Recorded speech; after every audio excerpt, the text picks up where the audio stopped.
मित्रों नमस्कार, मैं हूं राकेश कुमार। आप देख रहे हैं मत अभिमत। मित्रों, चुनाव के प्रथम चरण का जो नामांकन है वो 17 तारीख तक है, मतलब कल तक है, एक दिन बचा हुआ है। वहीं दूसरी ओर अभी तक महागठबंधन में भी रार मचा हुआ है सीट को लेकर और एनडीए में भी मचा हुआ है। लेकिन अभी जो असल समाचार है वो ये कि जिस नीतीश कुमार को लोग कह रहे थे कि यह बीमार हैं, मानसिक रूप से अस्वस्थ हैं और तमाम तरह की बातें कि सरकार तो 2-3 लोग चला रहे हैं, जो राजनीतिक निर्णय लिए जा रहे हैं वो 2-3 लोग ले रहे हैं जो नीतीश कुमार के दाएं बाएं रहते हैं, ये सारी चीज़ें चल रही थी और लोग इस पर भरोसा भी करने लगे थे।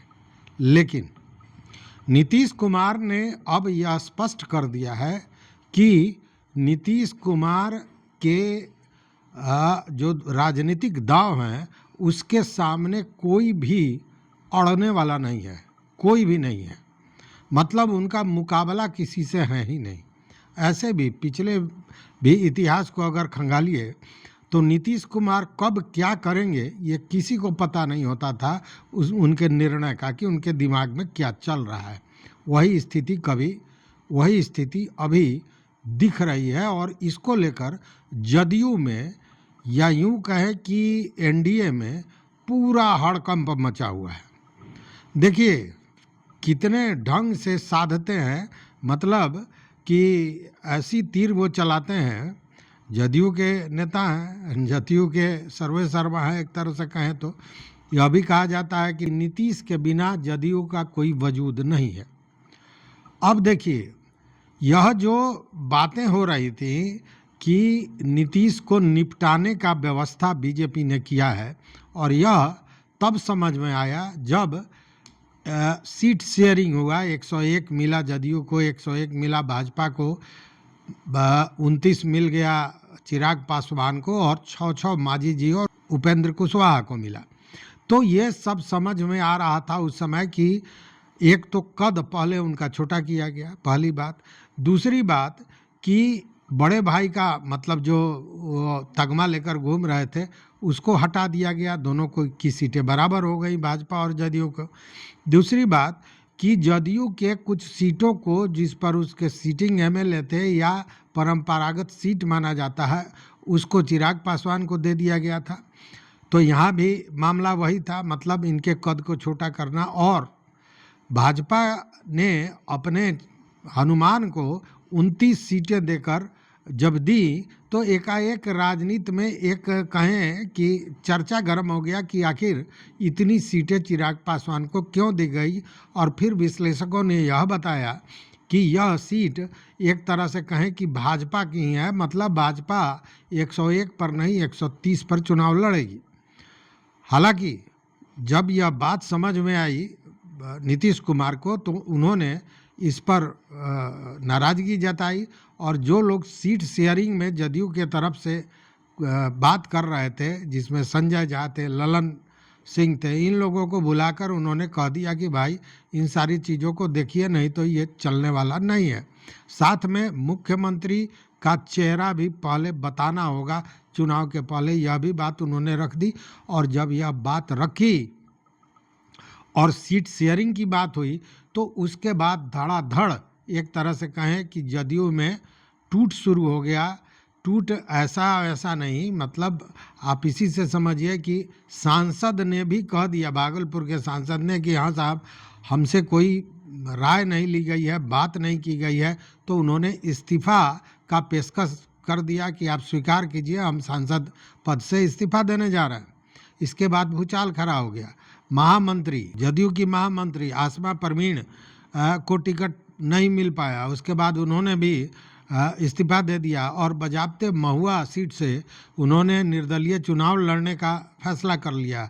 उधर गोपाल मंडल को टिकट नहीं मिला, उन्होंने भी फैसला कर लिया कि निर्दलीय चुनाव लड़ेंगे। मतलब कि जदयू के लोग ही जदयू क्या विरोधी बन गए और जदयू के कैंडिडेट के सामने निर्दलीय के रूप में लड़ाई में सामने आ गए। अब यह जो आसमा परवीन ने कहा कि महुआ सीट से वो निर्दलीय चुनाव लड़ेंगी, तो आपको याद होगा ये वही सीट है जिसको लेकर उपेंद्र कुशवाहा बड़ी तल्खी में थे, गर्मी में थे, नाराजगी जता रहे थे। यहाँ तक कह दिया this time not well in NDA, ये सारी बातें वो कह गए थे।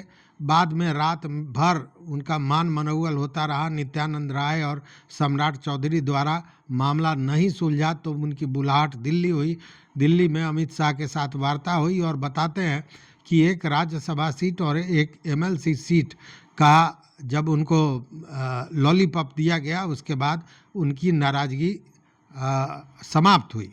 और इधर देखिए कि जब सांसद देने लगे इस्तीफा, मतलब ये सांसद वही हैं जो जदयू के सांसद के भरोसे दिल्ली सरकार चल रही है, तो निश्चित रूप से हड़कंप तो वहाँ भी मच गया। और साथ में इन्होंने मुख्यमंत्री का नाम जो कहा कि इसको पहले क्लियर कीजिए, इस पर भी हंगामा मच गया। हालांकि यह मुख्यमंत्री का नाम पहले नहीं प्रसारित करने जा रही है, बताने जा रही है भाजपा, यह भी स्पष्ट नज़र आता है। चूँकि एक इंटरव्यू में नितिन गडकरी ने यह कहा था कि इन सारे चीज़ों के लिए पार्लियामेंट्री बोर्ड है, मतलब कि जो आला कमान है उन्हीं से ये सारी चीज़ें गाइड होती है। मतलब कि कोई भी अब तक स्पष्ट रूप से नीतीश कुमार को अगला मुख्यमंत्री बनाया जाए, इसको लेकर कोई बयान भाजपा की ओर से अब तक नहीं आया है। मतलब माना जा रहा है कि यह जो महाराष्ट्र में शिंदे वाला मामला था, शिंदे के नेतृत्व में चुनाव लड़ा गया और बाद में भाजपा को ज़्यादा सीटें चले आई तो शिंदे को दरकिनार कर दिया गया। उसके बाद शिंदे रूठ गए, अपने गांव चले गए, फिर बाद में उनको उप मुख्यमंत्री बनाया गया जो नेतृत्व कर रहे थे पूरे चुनाव का, जिसमें भारी बहुमत मिला था महाराष्ट्र में। तो वही स्थिति कहीं नीतीश कुमार के साथ भी तो नहीं अपनाई जा रही है।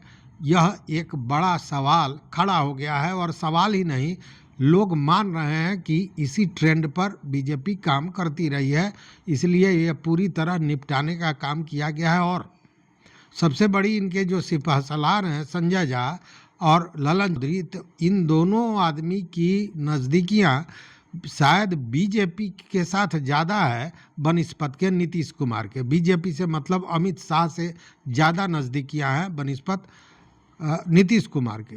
अब नीतीश कुमार तो पहले जब कुछ भी होता है तो आप देखेंगे इतिहास है कि जब कुछ इस तरह का उनके बेमन का होता है तो नीतीश कुमार अज्ञातवास में चले जाते हैं, कोप भवन में चले जाते हैं। और जब कोप भवन से बाहर निकलते हैं तो किस तरह पर काटा जाएगा उन पंछियों का जो उनका दाना चुगने पर लगे हुए हैं, यह वो लेकर सामने चले आते हैं। और वही अभी हुआ है।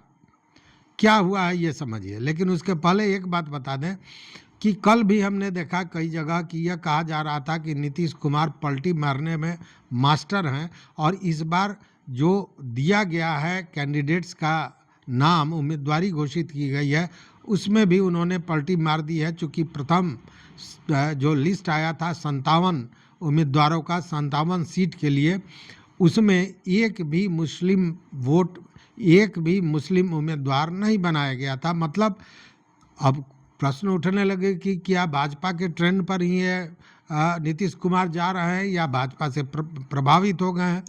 चूँकि इसके पहले भी जब वो भाजपा के साथ आए और कई नीतियों में समर्थन किया तो मुस्लिम उनसे नाराज़ हो गए थे, आपको याद होगा। तो यह बातें हो रही थी। लेकिन यह जो सेकंड लिस्ट उन्होंने दिया है उसमें 4 लोगों को उम्मीदवार बनाया गया है मुस्लिम समाज से, तो वह मामला भी समाप्त हो गया। मतलब जो दिमागी हालत की बात कर रहे थे तो वो उनका दिमाग तो कंप्यूटर से भी तेज़ चल रहा है, और इतना तेज़ चल रहा है कि दिल्ली में बैठे अमित शाह जो चाणक्य माने जाते हैं, उनका कैलकुलेशन भी कहीं ना कहीं फेल हो रहा है। और जब ये सारी गतिविधियां आई है और साथ में यह कि उन्होंने अपने लोगों को कहा, मतलब संजय झा और ललन सिंह को, कि पहले आप यह कहिए, क्लियर करवाइए कि मुख्यमंत्री किसको बनाया जाना है, उसके बाद हम तय करेंगे अगला रास्ता। तो इसके बाद हड़कंप मच गया। अब आज आप जानते हैं कि अमित शाह पटना आ गए हैं, 3 दिनों तक ये बिहार में रहेंगे। मतलब कि इन सारे चीज़ों का रास्ता निकालने का प्रयास किया जा रहा है कि नीतीश कुमार कोई बड़ा फैसला न ले।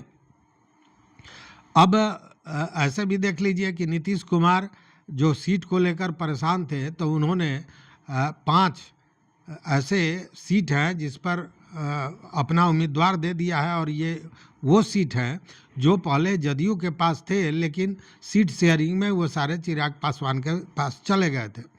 तो यह चिराग पासवान को भी कद दिखाने का उन्होंने काम किया। हालांकि चिराग पासवान भी इस मैटर पर एग्रेसिव हैं और उन्होंने भी उन सीटों पर अपना उम्मीदवार दे दिया है। मतलब आमने सामने की लड़ाई शुरू हो गई है। लेकिन सबसे बड़ा मामला यह है कि जिन लोगों को यह कहा जा रहा था कि यही लोग नीतीश कुमार को एक तरह से गाइड कर रहे हैं, नीतीश कुमार के सारे निर्णयों को ले रहे हैं, इसलिए कि नीतीश कुमार मानसिक रूप से परेशान हैं, तो उनको किस तरह कद में लाया जाता है ये काम उन्होंने कर दिया है। अब जो बातें निकल कर आ रही हैं उसमें ये आ रहा है कि यह जो 57 सीटों का पहला लिस्ट जारी किया गया था, वो लिस्ट संजय झा और ललन सिंह के साथ अन्य जो लोग हैं उन लोगों ने मिल के बनाया था, और इसमें सहमति भाजपा की थी। मतलब भाजपा भी उम्मीदवारों के चयन में, जदयू के उम्मीदवारों के चयन में एक प्रमुख भूमिका में थी। मतलब अमित शाह से यहाँ मतलब है। तो अब क्या किया है नीतीश कुमार ने कि हालांकि बहुत लोगों को सिंबल दिया जा चुका है, बावजूद इसके यह जो 57 सीट है जिसका प्रथम में सूची आया था उम्मीदवारों की, इसमें 27 ऐसे उम्मीदवार हैं जिनका उम्मीदवारी बदला जा सकता है। मतलब कि उन सीटों पर दूसरे लोग खड़े हो सकते हैं। अब यह इसकी तैयारी नीतीश कुमार कर चुके हैं, और चर्चा यह है कि उन 27 सीटों पर उम्मीदवार बदले जाएंगे।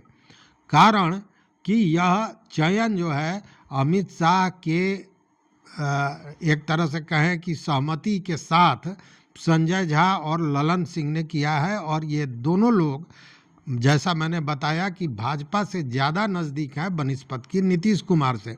संजय झा आरएसएस से होते हुए बीजेपी के घर से निकले थे और उसके बाद जदयू में आए थे। आज भी उनकी नज़दीकियां बताई जाती हैं।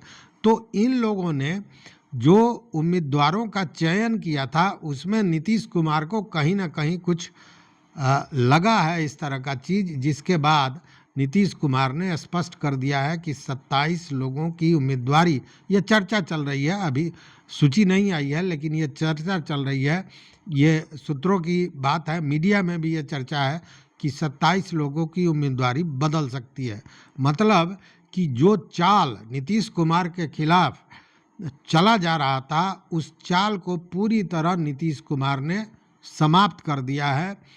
मतलब कि जो चाल नीतीश कुमार के लिए चली जा रही थी, उनके खिलाफ चली जा रही थी, उनका कद छोटा करने के लिए किया जा रहा था, उस पर ऐसा उन्होंने तीर चलाया है कि वह जो चाल है वो उल्टा पड़ता नजर आ रहा है।